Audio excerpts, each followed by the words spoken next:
33 साल पाठ बजाकर, अब 50 साल ये अव्यक्त बाबा के पूरे हो रहे हैं। 50 साल में से 48 ईयर्स बाबा ने बहुत अच्छी हम सब की पालना की।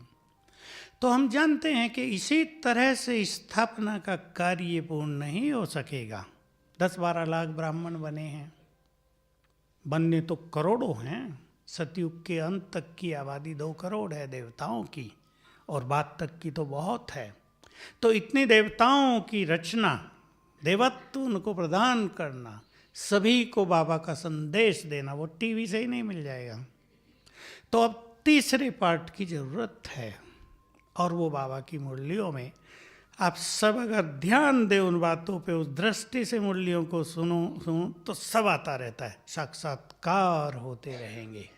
आया मुरलियों में 2 मास में कितनी बार आया।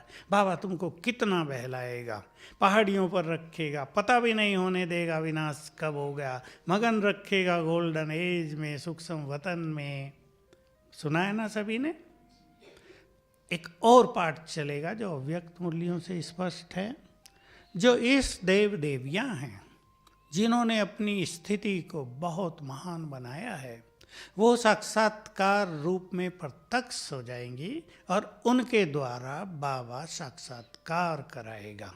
तो एक इस देवी कहीं जैसे साक्षात्कार हुआ, यानी वो प्रख्यात हुई, लोग कहेंगे देवी प्रकट हो गई। उसके जितने भगत संसार में हैं वो 1 हफ्ते में भागाएंगे उसके पास। और जो देवी कहेगी सत्यवचन महाराज, कितने देवता तैयार हो जाएंगे। फिर दूसरी जगह किसी देवी का या देवता का साक्षात्कार होगा, ये होता रहेगा, आज यहाँ, कल वहाँ, परसों वहाँ, धूम मचेगी। तो एक साक्षात्कार करने वाले होंगे, दूसरे कराने वाले। ये विजयी रतन, उसमें से पहली 25 आत्माएं, ये सब मुरलियों में है, अव्यक्त मुरलियों में। विजयी रत्नों में 108 की माला में पहले 25 रतन बहुत बहुत महान आत्माएं हैं, उनमें से कई जा चुके हैं।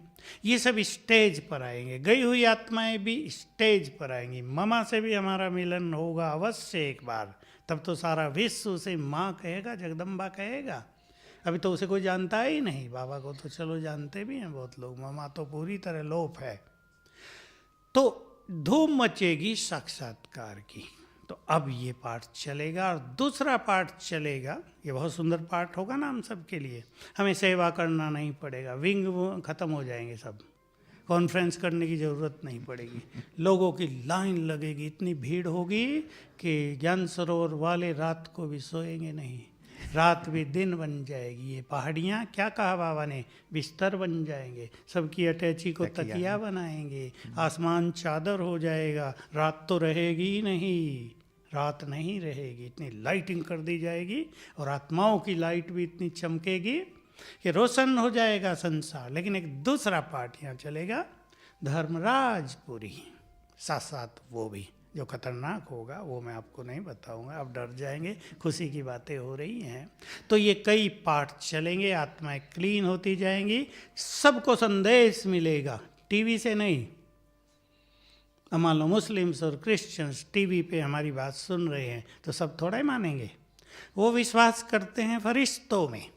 हम में से जो फरिश्ते बनेंगे उनके स्वरूप उन्हें दिखाई देंगे ऊपर, और आवाज़ सुनाई देगी, संदेश सुनाई देंगे, वो स्वीकार करेंगे। वो भी दिल से बाबा को स्वीकार करेंगे, मेरा है वो ये मान लेंगे, पवित्र बनेंगे और मुक्ति का वरदान पाएंगे।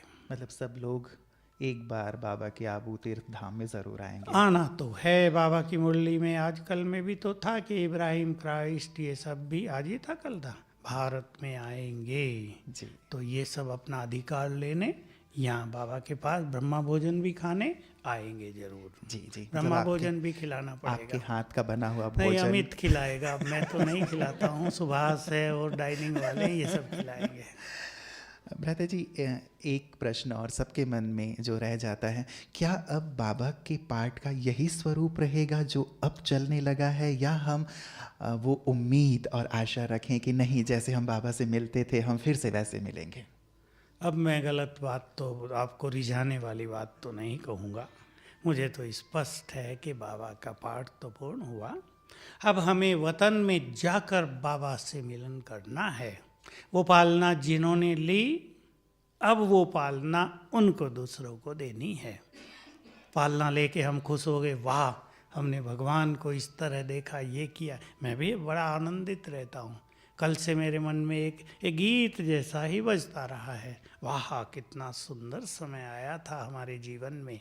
अब से 50 साल पहले से हमने तो देखा, तो अति सुंदर सीन देखे संगम युग के, कभी कभी वो मुझे याद आते रहते, अचानक क्लिक हो जाते हैं।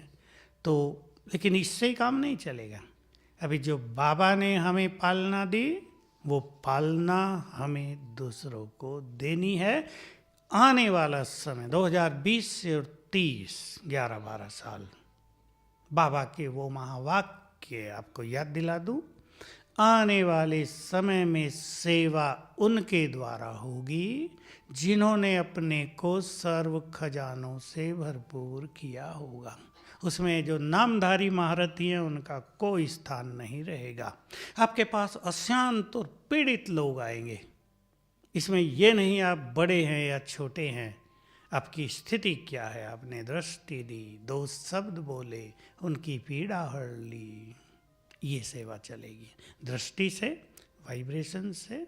एक बहुत सुंदर मुरली आने वाली है, अव्यक्त मुरली, 2 संडे बाद आएगी। एक अगला संडे आ रहा है, इसके अगले। बहुत गहरी है, बहुत गहरी। मेरा दिल खुश, क्योंकि मैं रिकॉर्ड करता हूँ पहले ही, दिल खुश हो गया उसे पढ़ के।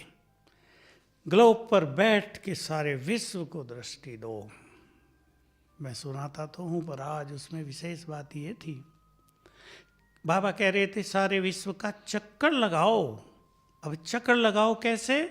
तो कहा कि ग्लोब पर बैठो, बीज रूप में स्थित हो जाओ, चारों ओर संसार को दृष्टि दो, इससे तुम्हारा विश्व का चक्र लग जाएगा। ये बहुत ही गहरी बात। तो ये काम अब होना है और आप सब कई कर भी रहे होंगे।